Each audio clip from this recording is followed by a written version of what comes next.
আমি এরকম এক ভাইকে দেখছি যে 4 রাকাত নামাজে 10-15 মিনিটের নিচে শেষ হয় না। আমি জিজ্ঞেস করলাম, ভাই এত লম্বা কি নামাজ পড়েন আপনি বলেন তো? উনি আমাকে বললেন, ভাই শয়তানের সাথে তো কুলায় উঠতে পারি না, সে আমাদের দেখেন নামাজে যাতে মনোযোগ নষ্ট হয় এই জন্য দেখবেন যার কথা জীবনে মনে হয় নাই নামাজে দাঁড়ালে দেখবেন তার কথা মনে হয়ে গেছে। যেই কথা আকথা কুকথা আপনার মনে সব সাধারণ কোনো সময় হয় না, নামাজে দাঁড়াচ্ছেন দেখছেন সব হয়ে গেছে। কারণ ইবলিস তখন আপনার খেদমত শুরু করে দেয়, বলে যে হযরত আপনার এখন এই যে এই কথাটা মনে রাখা উচিত, ওই যে ওই জায়গায় ওইটা না ভুলে গেছেন, এই যে স্মরণ করে দিলাম। দেখবেন সব মনে করাই দিছে।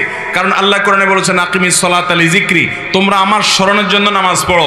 আমাদের নামাজে আল্লাহর স্মরণ ছাড়া আর সব কিছু স্মরণ হয়, আল্লাহর স্মরণ ছাড়া আর সব কিছু স্মরণ হয়।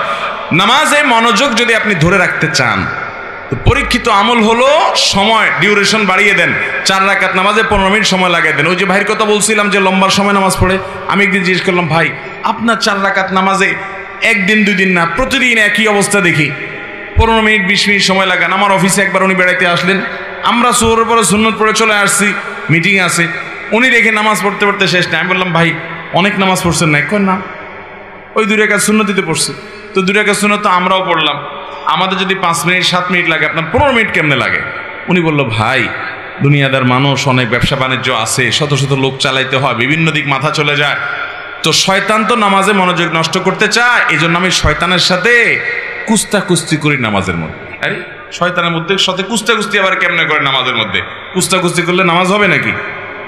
বলে যে কুস্তাকুস্তির সিস্টেমটা হলো এই, আমি যখন নামাজে দাঁড়াই সূরা ফাতিহা অন্য সূরা পড়ি, তখন শয়তান আমারে ইরানে তুরানে কোকাব শহরে অমুক জায়গায় তমুক জায়গায় চিপায়, এর ভিতরে ওর ভিতরে এর পিছনে ওর পিছনে যত আকতা কুকতা সব মনে করে দেয়।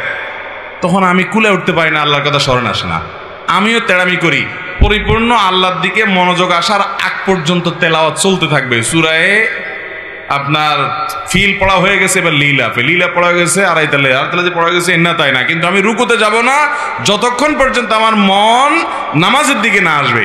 উনি বলে যে আমি যখন এইভাবে সূরা বাড়াইতে থাকি যে ডিউরেশন বাড়াইতে থাকি, তখন এবার দেখা যায় ইবলিসে আমার মনরে এদিক এদিক নেওয়া ছেড়ে দেয়, দিয়া বলে যে তো লস প্রজেক্ট, এর পিছনে মেহনত করলে তো সূরা আরো বেশি বেশি পড়ে সব বেশি বাড়াই ফেলবে, এর মনোযোগ তাড়াতাড়ি নামাজের দিকে দিয়ে দেয় যাতে তাড়াতাড়ি রুকুতে যায়।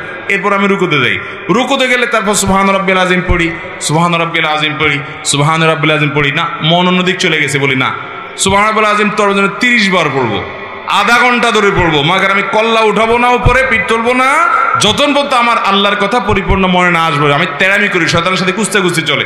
এবার শুরু করি আমি সুবহান রাব্বিল আযীম, শয়তান তখন চিন্তা করে হায় হায় রে, এ তো এতবার তাসবিহ পড়ে পড়ে তো সওয়াবের